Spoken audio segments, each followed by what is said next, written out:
Welcome everyone to the penultimate session at the W20, Looking into the Future of Work. My name is Heather Barnaby and I'm the CEO of Girls 20. At Girls 20, we have a mission of creating the next generation of female leaders, and we use the G20 as a platform to teach them about leadership and advocacy skills. We regularly hear from these young women about their concerns about the future of work, and so today I'm really pleased to look at these future of work experts for some great insights. Let me start by introducing our panel today. Phumzile Mlambo Nguka is the United Nations Under-Secretary General and the Executive Director of UN Women. She was sworn into office in 2013 and brings a wealth of experience and expertise to this position, having devoted her career to issues of human rights, equality, and social justice. Gabriela Ramos is the OECD Chief of Staff and Sherpa to the G20. Besides supporting the strategic agenda of the Secretary General, she is responsible for the contributions of the organization to the global agenda, including the G20 and the G7. She also leads the inclusive growth initiatives and the new approaches to economic challenges. And finally, she oversees their work on education, employment, and social affairs, including gender. Mats Granryd is the Director General of GSMA and is a strong proponent of sustainability. To support this, Matt serves on the Broadband Commission for Sustainable Development, chairing the working group on the digital gender divide to foster the equal inclusion of women and girls in broadband access and use. Ladies and gentlemen, our panel this morning.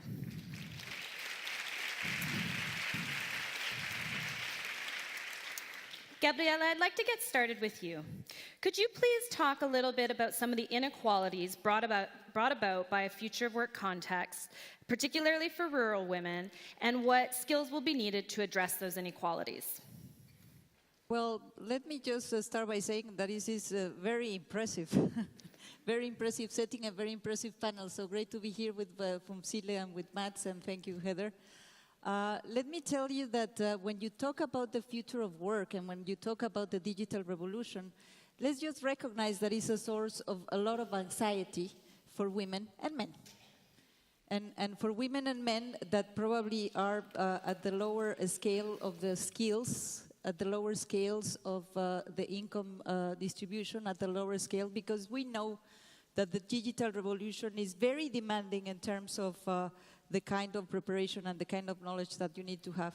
And we actually produced for the G20 a report that is bridging the digital divide, because what we're finding there is that the digital revolution has a very different impact in terms of the groups that are being affected by the revolution, not only because it's changing the way we work, it changes the way we connect with each other, it changes the way we learn, and the reality is that it's very fast too. Mm-hmm. It took 20 years for the computer to get hold of 25% of the population in the US. It took 4 years to the smartphone to reach the same share of the population. So it's not only the pervasiveness, but it's very fast. But the other part is that it's changing all the time. And therefore, the kind of skills that you require is very different from those that are being provided for the education systems. And it's opening a great divide for girls because first, we know that if women are getting lower access to STEM disciplines, they are even lower for ICT. If girls are connecting themselves with the technologies in different ways, they are not the source of developments. 90% of the software is being developed by men. And you know it, Mats, this is something that you have been advancing. And the quality of the jobs that are being provided by the digital world, by the technological revolution, is also non-standard job, because we always say, oh, but you know, it's going to be a lot of flexibility in the labor market. You can work anytime you want, and you can really advance the kind of activities that will allow you to balance better the family with the world of work. But the reality is that the kind of jobs that are being created are also non-standard jobs. the kind of social protection that needs to be attached to jobs in the analog world is not the same as in the digital world. So I feel that there are many aspects in this revolution that is going to be affecting women differently than it affects men. And the kind of stereotyping that we have, the role modeling that we have in the analog world is 3 times in the digital world. Because the reality is that we are not providing girls with the means to access and to address and to be connected in this territory. What else can I tell you? The fact is that skills will be necessary to be rethought. But the fact is that according to our PISA report, which is the tool that we use to assess students' outcomes, the reality is that girls has less confidence. And in this world, we really need to have kind of a much more assertiveness, risk-taking behaviors that are not always taught in girls. If you ask families if they are expecting the girls to go to engineering, is half less than they would expect for boys. Yeah. And the same on the ITC sector. So it's quite a challenge to really try to connect. And then if you go to access, that's another world. Yeah, thank you. That's great. And Phumzile, what do you think are some of the most common threats for women in the future of work, and then also opportunities? Well, thank you so much for the opportunity to be here, to the Argentinian government and the team that put together this wonderful G20 event. Firstly, I think it's important to focus on the majority of the women so that we can really set up a trend that transforms the lives of a significant number of women on the planet. Significant number of women are suffering from unpaid care work. Mm-hmm. So when we talk about the future of work, is how do we recognize unpaid care work, redistribute it, find ways of recognizing it so that we can protect the economic well-being of those women. Majority of women who do work outside the home work in the informal sector. That needs social protection, that recognizes the special needs of women in the informal sector who are not protected by labor laws in most countries, who provide a really important intervention for economies because they are the buffer between extreme poverty and just helping countries to manage the lives of poor people. The next category of a large number of women are women who work outside the home in the formal sector, but at the bottom, where salaries are low and there's no minimum wage. And without that, again, women are unable to have a fulfilling economic life. And those who are in the informal sector may be relatively above the bottom, and everyone who's employed, it's unequal pay. So we have to solve all of these problems all at the same time for the future of work for the women to be beneficial to the women and to the economies of the world. Because with underutilization of women in our mainstream economy, everyone loses. In addition to that, the representation of women. The few women that should be at the top, because it gets smaller and smaller as you get to the top. It gets smaller and maler, if there's a word like that. So you need, and I think one of the speakers here, my friend Irene, explained the opportunities that we are missing by not having women at leadership level, at deciding. It is in the hands of companies, in the hands of shareholders, in the hands of us as customers, in the hands of public sector, voters, to change that, and we need to actually utilize that power that we have. It will affect all these other women that I'm talking about who are caught in the different layers. Absolutely. I think when we look at a picture of our current G20 leaders, that's very true. Yeah. Mats, turning it over to you from a digital technologies perspective, what are the main barriers for women's access to digital technology? And then perhaps you can talk a little bit about evidence that supports that increasing mobile and internet use also increases their economic opportunities. Sure, Heather. Thank you so much for having me here. And it's a true pleasure to be both back in Buenos Aires and Argentina, but also be on this esteemed panel. And it's very rare I sit on a panel with more women than men. Normally it's the other way around. So this is a fantastic first step. But if we go back to the numbers then and the barriers, I think if you look at the globe, not just the W20 or G20, but you take everyone, today there is roughly 5.4 billion people connected to mobile internet. So that's more than 2/3 of everyone is having an access to the internet, predominantly through this device. So that's fantastic. Now, if you look at the number of people connecting to the internet, 5.4 is everyone who has a subscription. If you look at internet, we are now roughly 50%. So 3.2 billion or so people are accessing internet through this device. However, that is not. We say that internet is open and free, which it is, but it's not equal. It's a huge difference from who is actually accessing internet. So if you look at low and middle income countries, there's a huge variation. On average, it's 26% fewer women than men that access internet than men, but it's a great variation. In Africa, it's 34%. In South Asia, it's over 70%. In Latin America, on average, it's hardly any difference at all. But if you take the rural Latin America, it is huge difference. So there are certainly barriers that we need to overcome. You said, Gabriella, that software was developed by men, which is true. But if you look at the number of applications being developed, a couple of years ago, there were roughly 3 million apps in Google Android as well as iOS, 3 million apps. I'm sure it has grown a little bit now. The number of applications, these apps being developed outside of US and EU was just a fraction. It was only less than 1/4, less than 25% were developed outside of EU and US. Today, a couple of years later, it is now increased to roughly 1/3. So we're going in the right direction. And if you look at number of applications that are developed for Vietnamese language, that's up 400%. Swahili is up 600%. So we need to find that local relevant content. And I would argue that that is the biggest barrier for many, to find that relevant local content. Otherwise, the biggest activities are, of course, accessibility, that we need to continue to build out our networks and make sure that it's equal for everyone. We need to make sure that we have skills, that we know how to use this device. And thirdly, that I know how to use it. I know that there is networks, but I need to have money. I need to afford to be able to use my device.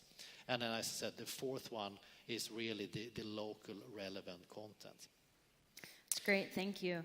And Gabriella, just coming back to you, when we think about the digital transformation, what is the big picture in terms of women's impact in the labor market? You touched a little bit on it previously, but perhaps you could look at it a little from job skills, security, and the existing gender divide.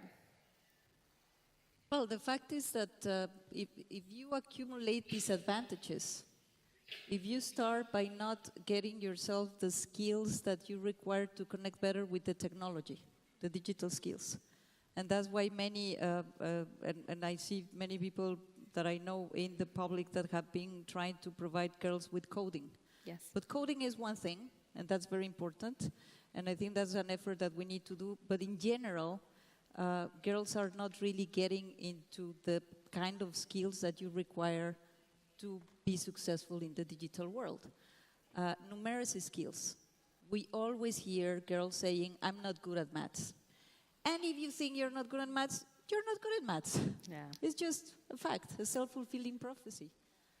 So then you start accumulating these disadvantages. So when you get into the labor market, you're less prepared to really deal with the priority and the dynamic of the technology. And as Matt said, the digital world in itself is a world that is kind of winner takes it all, because the platform economies, of course, they have their databases, they control the systems. Of 15 platform companies, 9 are from the US, and the rest are Chinese. So the reality is that you get into a world that if you are not acquiring the necessary skills, then it's very difficult to be connecting. And then it's the question of automation. We know that 14% of the jobs as we know them today are going to disappear. But we also know that 32% are going to be changing so much in their composition and tasks that you will not recognize it. Just think about being an architect today and being an architect 20 years ago. It's just completely different because of the technology. From this understanding of the jobs that are going to be disappearing, unfortunately, what we are finding is that those in which women are strong in their own skills are the most affected. First, because unfortunately, we still in a world where girls have less higher level skills, and those are the ones that are less able to be codified and automated. We know also that the kind of skills that the world of technology is requiring, which is not just acquiring information, but critical thinking, self-organization, management, decision-making, these are not the kind of issues that we are training girls to do because of stereotyping or because of lack of access to these kind of issues. So I think that we really need to go into, if we need to transform the way we skill our kids, there is an angle that needs to be very gender-based. Because it's for everybody. We know that low-skilled workers are twice more prone to be losing their jobs and being less able to acquire the skills to get into higher quality jobs. But then you always find at the bottom of the bottom a girl. Yeah. So I think this is a very important thing. So I would say that the kind of inequalities that we see in the analog world, in terms of the stereotyping, in terms of the studies that girls choose, in terms of access to financing, only 8% of the venture capital goes for women. So in the digital world, this is going to be 3 times more difficult. So I think it's very important that we go for clear interventions to address these gaps. But I also think that we need to make the linkages between those that are in STEM and hardcore tech and those that are in the arts and social sciences, because you need the application of technology everywhere. And if a girl is in humanitarian, it does not mean that they don't use technology. No. Girls and women and everybody is a user of technology. So we need also to make sure that based on how they use technology and what they use technology for, that becomes a step to build a career. Let's also allow second chance learning and training, that if you graduated with a BA, it does not mean that mid-career you cannot switch around. Universities are still keeping the silos so much that you are not able to go in and out and zigzag, because in real life that's what you actually do. Teachers also that teach and prepare young people for the future are not future-oriented themselves. Yeah. So again, teacher training has to change fundamentally so that we're not graduating teachers that are teaching children for a world that will not exist. We right now have a very binary approach to education. We go to school, we're done, we get a job, and we work. I think that's going to change quite a bit in the future. Matt? No, I was just going to build on what you said, Gabriel. I think it's absolutely critical to have a much more gender-neutral workforce. I mean, everyone is a user, and today my industry, the mobile industry, we are really not good at this, unfortunately. So it's less than 1/5 of the workforce which is a woman, so 19% or so. And we can see that in our Mobile World Congress that we run in Barcelona and Los Angeles and in Shanghai, we're trying to inch up the number of female participants. We are now at 25%, so it's a good step up from 19, but it's a huge, much more work we need to be doing. And the reason why it is so important, it is multiple. Of course, it's inclusion. Of course, leaving no one behind. Of course, making sure that women are empowered to be part of this new digital world, which is critical, and it starts with identity. But I would say that it is so that we, the industry, the ICT industry, we need all the good brains. We cannot longer just dip into 50% of the brain pool. We need 100%. And we haven't done that successfully. And it's back to what Pumsila said. Starting with STEM education, starting with teachers, making sure that this gender-biased way of teaching is eradicated. We need to be much more open-minded. I have to say that I'm agreeing with them. Sorry, And we sorry. need to go for a debate. No, I'm kidding. No, the reality is that I completely agree with what, because, you know, everybody says, what kind of skills do you need to master the technological revolution?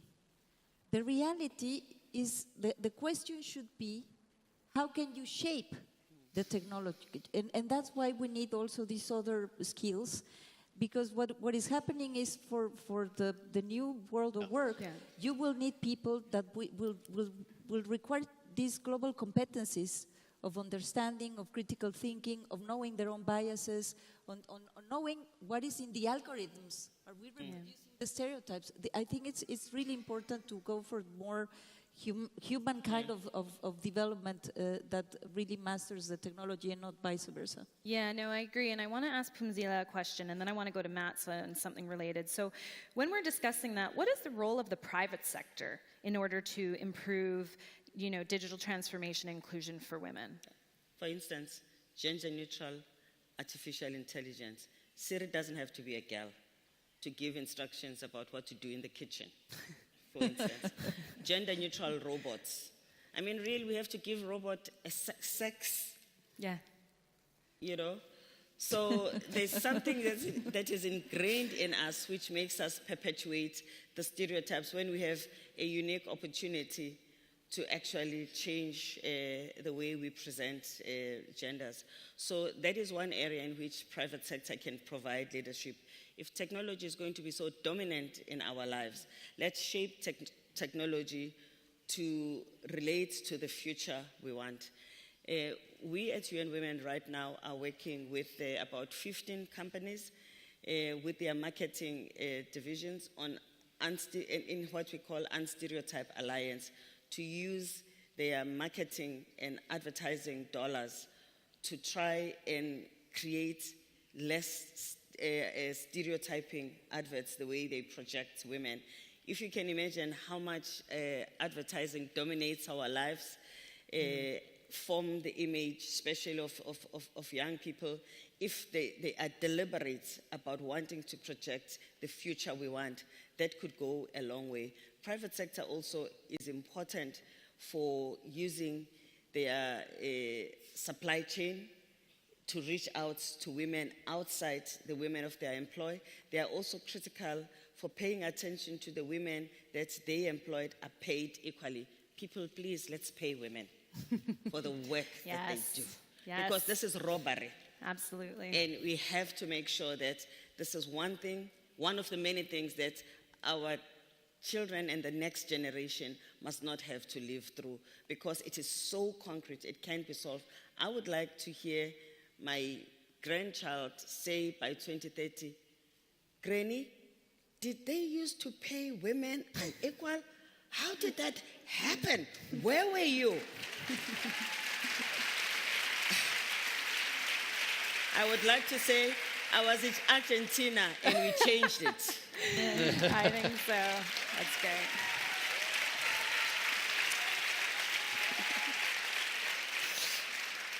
I think another thing that I would like your grandchildren to never have to deal with is the online violence against women.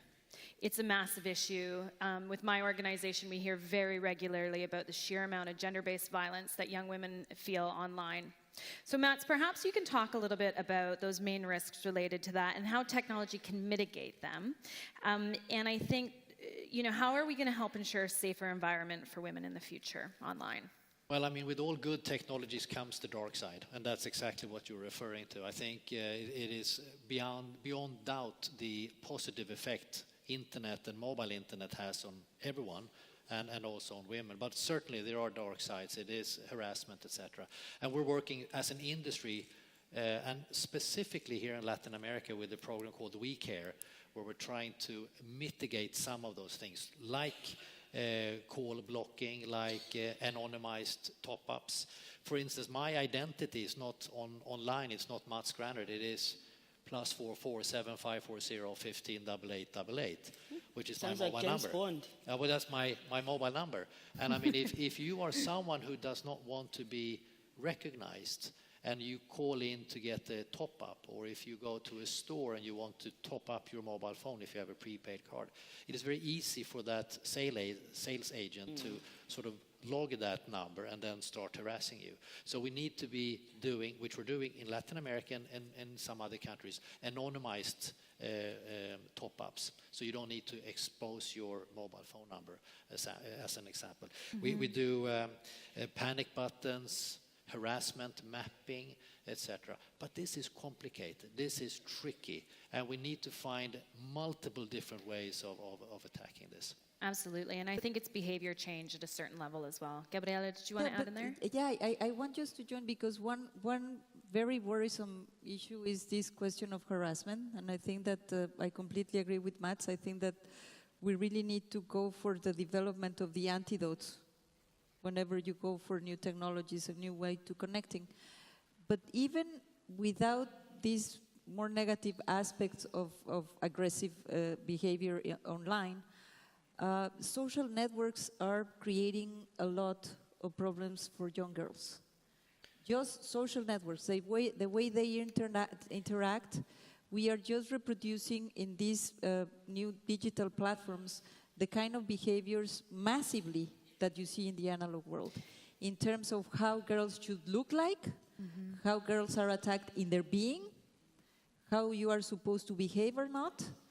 And the cyberbullying is different for boys and for girls. And we are now at the OECD advancing a lot of programs to help with the mental health of girls, because it's really something that is putting a lot of pressure on their own images. Yes. Because they're bombarded all the time with more images of the kind of issues that we don't like them to see. If we didn't like to see soap operas, and I see some of my Mexican friends here, we don't like soap operas because it's always a transmission of this very traditional role, and your value as a woman is because how you look. Yeah. Well, that in the social networks is really reproduced 10 times, and we need to be able to provide them with the tools to protect themselves and to also have some rules for the platforms in terms of their content development. And I was going to say, if I may, I mean, all the bad things that are existing in society today does exist online as well. Sure. But it becomes magnified because it is always there. When I went to school and there was bullying, you know, you went home and you were not part of the bullying anymore. But today you're stuck with it all the time. So it is complicated. We need to discuss it, and we need to have a behavioral change. Yeah. And the industry is trying our hardest to get rid of this. But it is social media, exactly what you said. We will not be able to stop technology. There's just no way on security, harassment, etc. We need to come to terms. We need to fix the root cause of this problem. Yeah, absolutely. I mean, social media is a tool, and like any tool, it'll be used the way we decide. Hamzila, can you then talk a little bit, we only have a couple minutes left, so very briefly, just with this in mind, some of the more progressive policies governments could be implementing to help address some of these issues? Firstly, we need to be targeted to the audience we're trying to address. Rural women, for instance, tend to fall between the cracks, and they do not benefit even when we are addressing women. For instance, technology needs to be, in many ways, facilitated by public sector, by civil society, by private sector, so that it also works for rural women. It enhances the quality of life of women in rural areas. Access to finance and financial inclusion. There's lots of funds in the world, but there isn't lots of funds for rural women that's targeted for them, that addresses the needs that they have.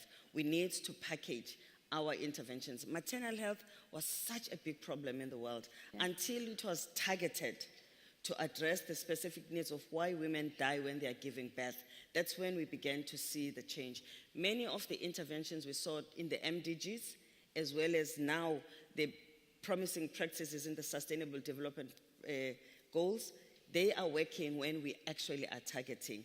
The bigger problem right now is that the scale and the pace of the intervention is not where it should be. It's slower and it's not big enough. In order for us to have 2030 become a different world where we have substantive equality, I call it the expiry date for gender inequality. We need to be targeted and we need to scale up. Absolutely. Wow, you have a big fan club out there. Well, I think that is a perfect way to end this session. I wanted to say a big thank you to Gabriela, Mats, and Phumzile for their time today. And I think with leaders like this, as well as all of the up-and-coming leaders, the future of work is bright. Thank you.